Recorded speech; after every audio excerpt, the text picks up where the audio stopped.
What is up, ladies and gentlemen? Welcome to the No Gimmicks podcast here on the DFPN.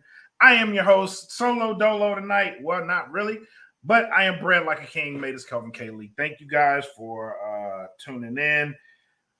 We have a special guest coming through tonight.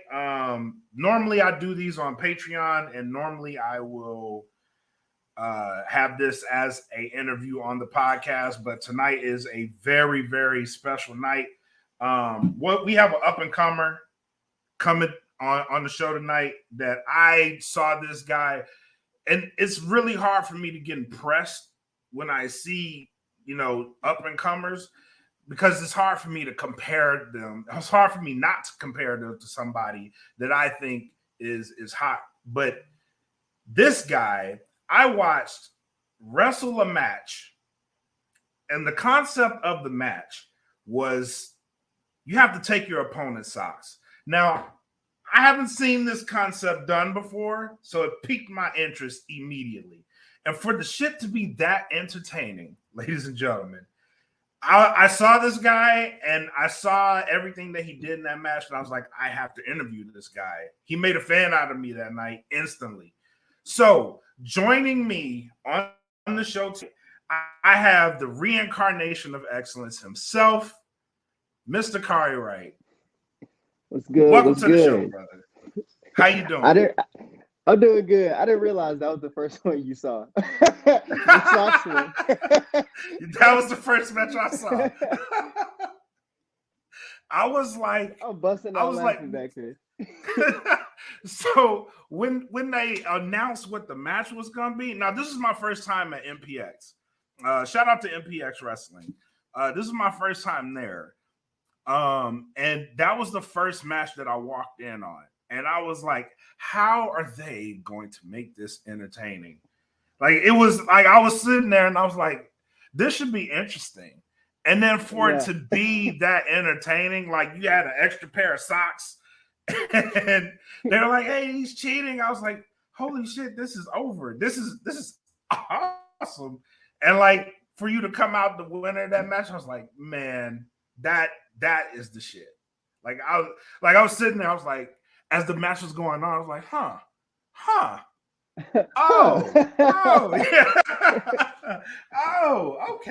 Okay. That's pretty awesome. But yeah, man, kudos on that. But that was the first time I saw you, and that was the first match I saw you in. That's hilarious. I didn't even know what the concept of the match was. I literally went in there, as you can tell during the entrance, I had all them socks, right?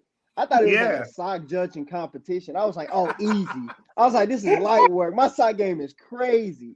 I was like, you don't see anything.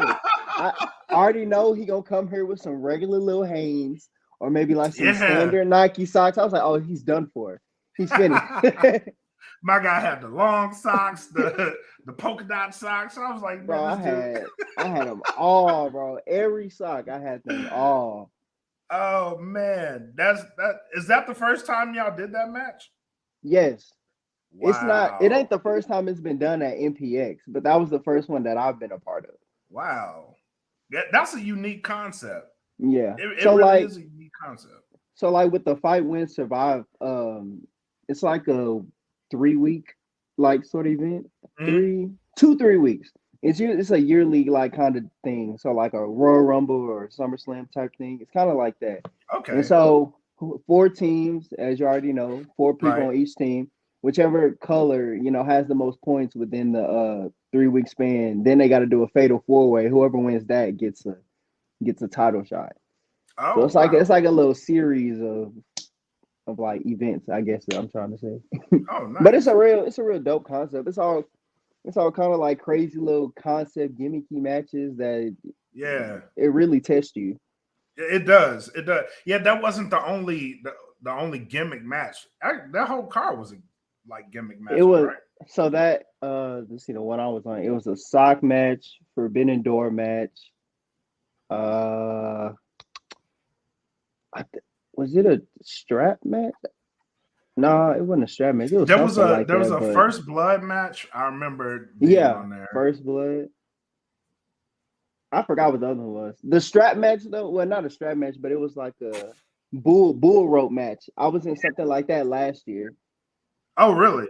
Yeah, that one was kind of fun too. That was it was weird to do, but I was like, okay, let's figure it out. What's the funnest match that you've had? Because that looked like that was actually really fun. Let me see. Because I had the socks match. Surprisingly, there was a tables match I thought was pretty fun. But I'm gonna say the socks match because like that was purely me. That was entertainment.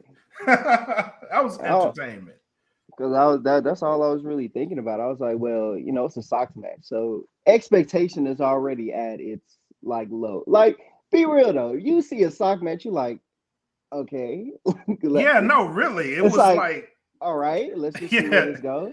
yeah. It's one of those matches where you hear it, like the announcer announced it, and I'm like, how is that gonna work? And then Exactly. the match happens, and it's like, oh, that's a really good concept. Yeah, they real good with it, real creative with like coming up with matches and stuff. I was just Yeah. happy to be a part of it, but it was real. I think that I would say that was like my funnest match though, the little socks match. Okay. Okay. So speaking of your career, you are the MPX prospect champion. Hmm. What does that entail? Like, I've never So heard of that before either. What is that?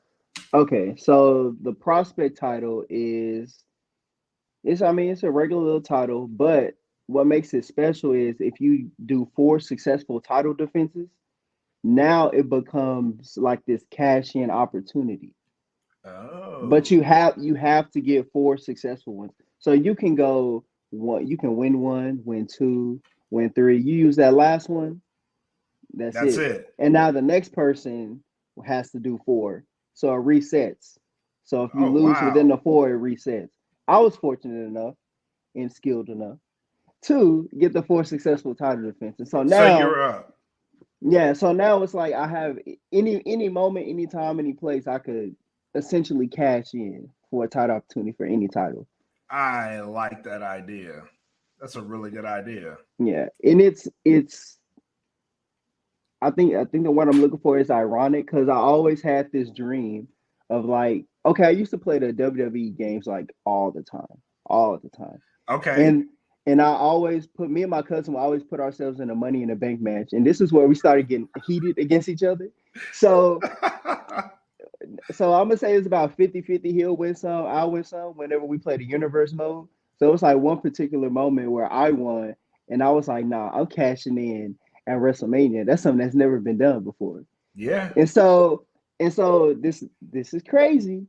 But what year was it when Seth Rollins cashed in on Roman and Brock? I think that That was was 33. 33, 30, no, because 32 was in Dallas. So I think it 32 was was in 33.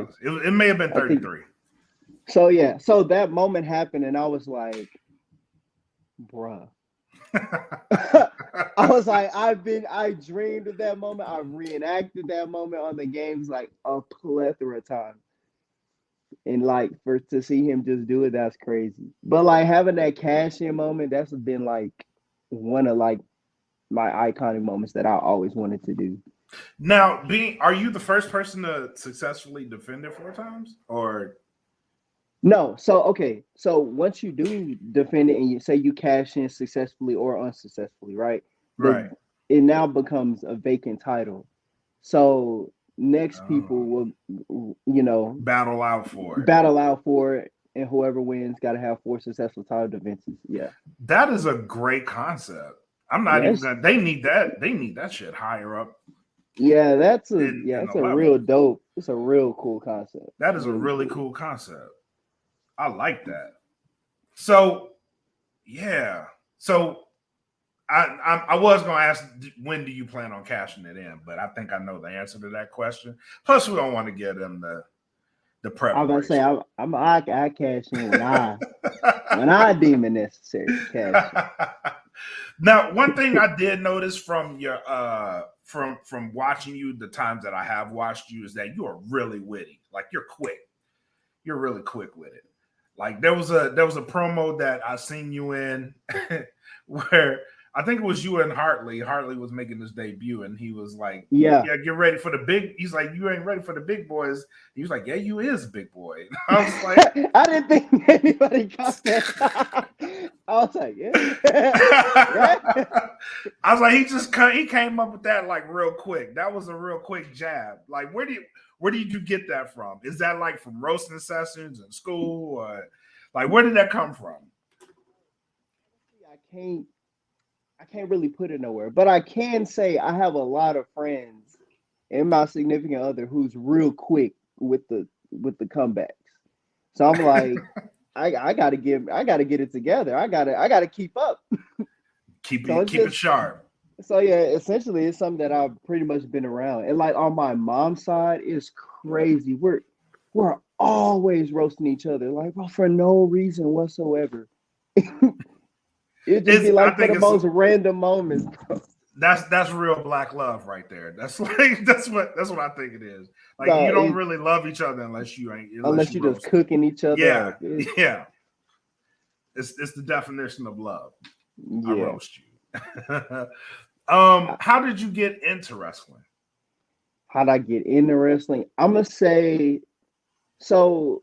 I didn't get into wrestling until I want to say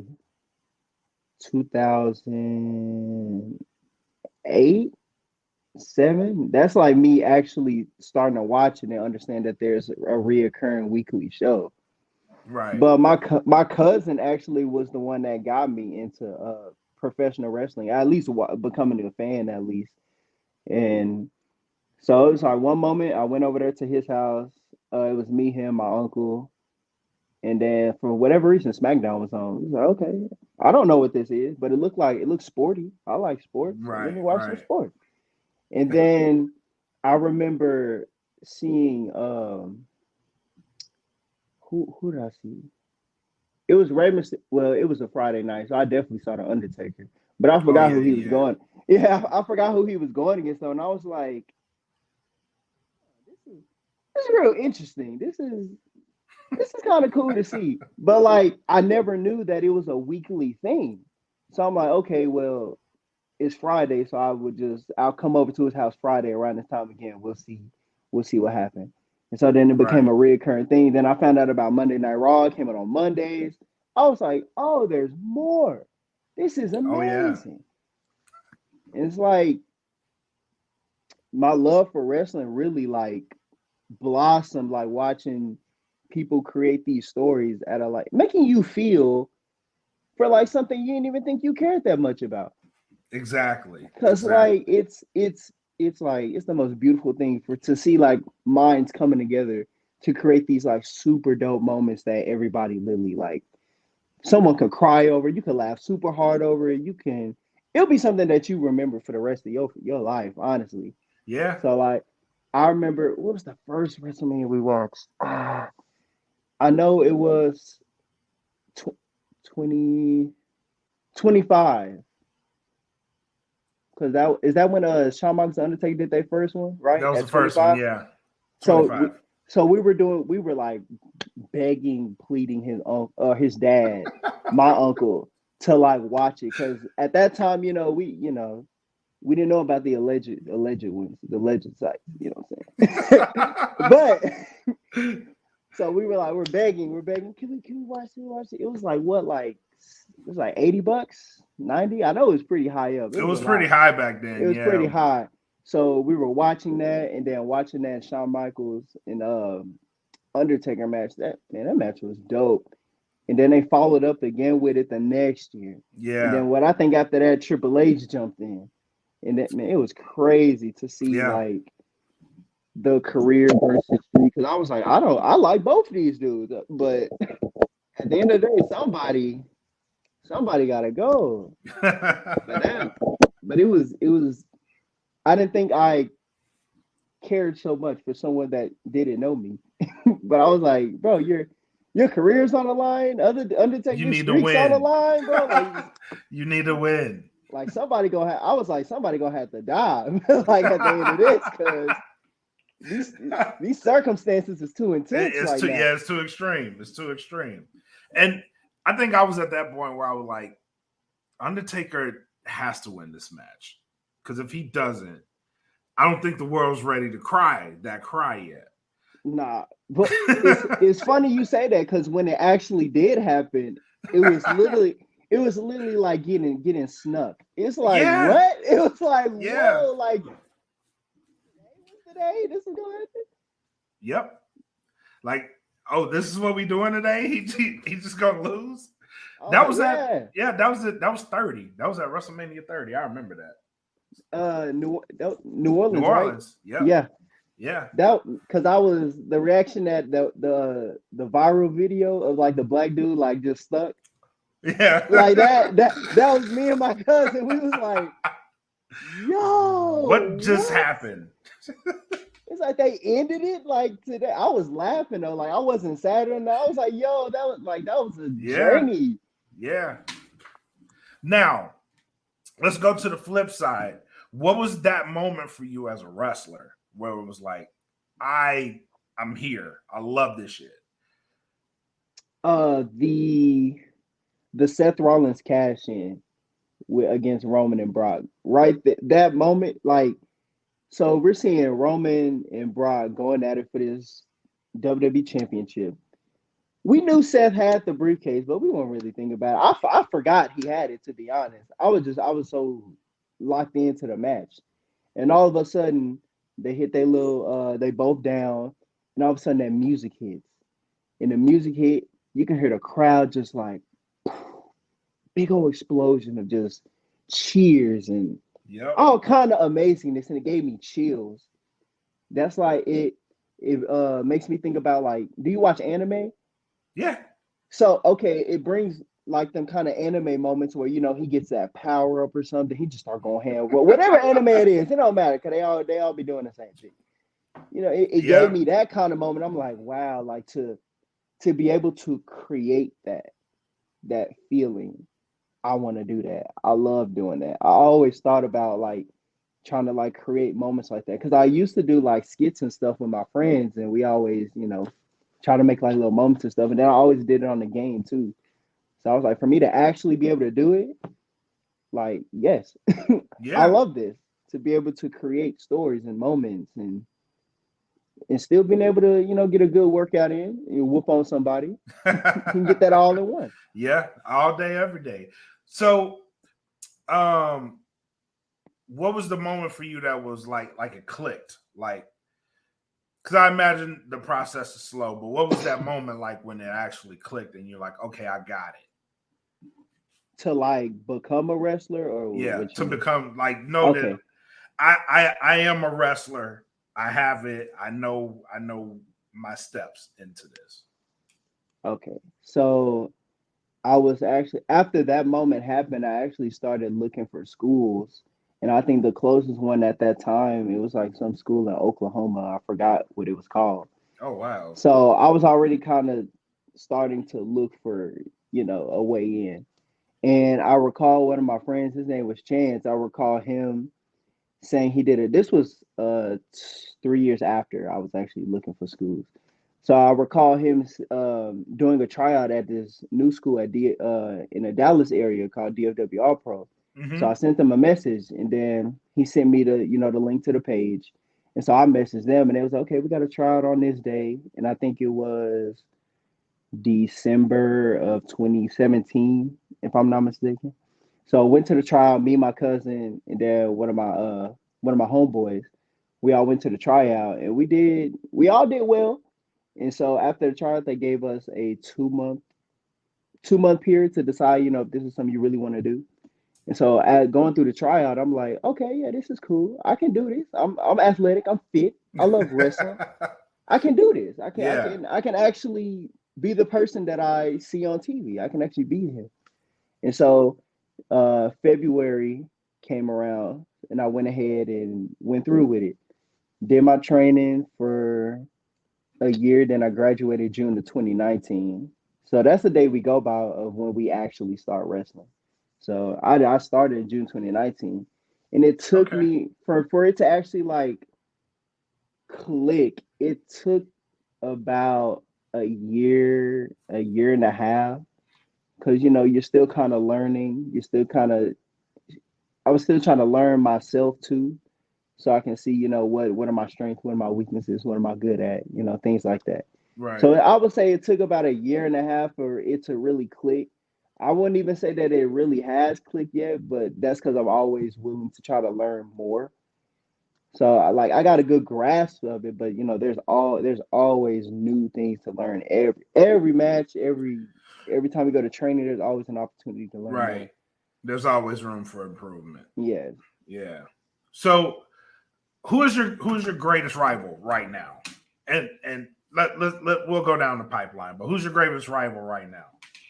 So right now it would be like one of my wrestling best friends, Exodus Prime. Okay. I don't know if you seen him around on Texas, but he's pretty dope. He's good. Now I have to check him out now. That's your greatest rival. I gotta check him out. Hmm. Who's somebody that you haven't been in the ring with yet that you'd like to get in the ring Uh, Look, I got a few. with? So I want to get in there with Brian Keith. I want to get in there with Shane Taylor. Ooh, Um, that's a big boy. I know. I like the challenge. Okay. Okay. Stackhouse, that's another big boy. uh, Kiefer Bartek. Who else? Who else? Will All Day. I've been in there with Cam Cole a few Hmm. times. I had a match with T Ray. It's a lot. It's so many people. I can't even remember all these names. Uh, who else? Who else?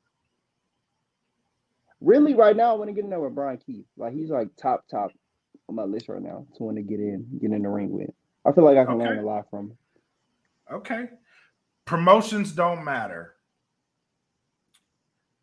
Biggest name you like to step in the ring with? Biggest name. I would have to say Seth Rollins. If Okay. not Seth Rollins, Kenny Omega. One of them two. I could see either of those being a very good match for you. I actually could. Cause like I'm trying to get up there where they at so we can make it a reality. I don't want it to be a I could dream no more. I could see that match happening. And it'd be a good match. Be a very good Oh, match. I want to say Roman Reigns too. What he doing right now is super dope. It's super Oh dope. yeah. Yeah. Roman's on a different he's operating on a different level right now. I'm like, look, I tell my girl all the time, I'm like, I know he been eating good for a while. He been eating good for a while. For a minute. For a Yes. minute. For a good minute. So what's the next what's 2023 holding for the reincarnation of excellence? 2023. So what I'm trying to do is expand my brand, expand my name. So I'm trying to become more national, more global. I'm just trying to get out to different states, different countries to put my name out there to show people what I already do down here in Texas. Okay. That's the main mission: expand and grow. So that means bringing the show on the road. Where are you Hmm. going to be at around summertime? Summertime, I have a few bookings for NPX. I'll be out there, but I think in Austin for Inspire, I'll be out there. And I'm waiting to get back. I'm waiting to hear back about some other confirmed Okay. dates, but for sure NPX and for sure in Austin for Okay. Inspire. Cool, man. So before we wrap up, tell the people where they can catch you. Um, if they want to see some of your matches, where to look for you online, just let them know where they can find you. Y'all can find me on Facebook at Kari Wright. It's like right here at the. How they be doing this on YouTube? Hold on, I'm gonna figure it out. Oh, got it. You can find me right there. And then Instagram is ko.shea, SHEA. Twitter, you can put Kari 3K. You can find me all over the wrestling scene. I'll be popping up places to show my face so people know who I am. But yeah, you can find me anywhere, everywhere. I'm a regular person. Nice, man. Nice, man. Anybody want to give a shout out to? Man, shout out to all the students of DFW All Pro, for the students at MPX Wrestling, my coaches, Lamont Williams, my my other coach, Athena, Matthew Palmer, Knight Davis. Shout out to all of them. Respect to all my fans, my loved ones, family, everybody. Y'all know who y'all is. I love the people. I love y'all. I probably pray for my people. Oh, one last question before we go. What's up? What's up? Face or heel? What I prefer? Yeah. Heel. Everybody always says Heel. that. Heel. Not one person I've interviewed that has said they prefer being the face. I'm trying to see what the streak is. So where are we at right now with me saying heel? So out of the 5 people, I'm 5 for 5 that says they'd rather be a heel. I don't know. It's something about being the bad man. I don't know, man. There's something about it. It's just fun. Well, I'm just. I root for the heel. The heel is just a misunderstood good guy to me. That's what it. See, you get it. You get it. You understand. You understand. Yes. It's like Killmonger in Black Panther. Yes. Like he was a little extreme, but he's making some valid points. Yes. Yes. All you have to do is make a valid point, and I'm probably going to cheer for you. It doesn't matter what you're doing to get there. Just make a valid point. You're like, I don't like your actions, but I understand. I get where you're coming from. I definitely understand. I get it. All right, man. The reincarnation of excellence, Kari Wright. Thank you, man. Thank you for your time. Thank you for coming on the show. Okay. You are a friend of the podcast. And everybody, please follow this man, because he is going to be a name that will be popping up on your radars sooner rather than later. So make sure you follow him. Follow him on Instagram. Follow him on all of his social media handles, man, and give this man some love. But I appreciate you, bro. Thank you. Yes, sir. Thank you for having me. Yes, sir. Appreciate you. All right, man. So for us here at No Gimmicks, thank you guys for tuning in tonight. Until next time, peace.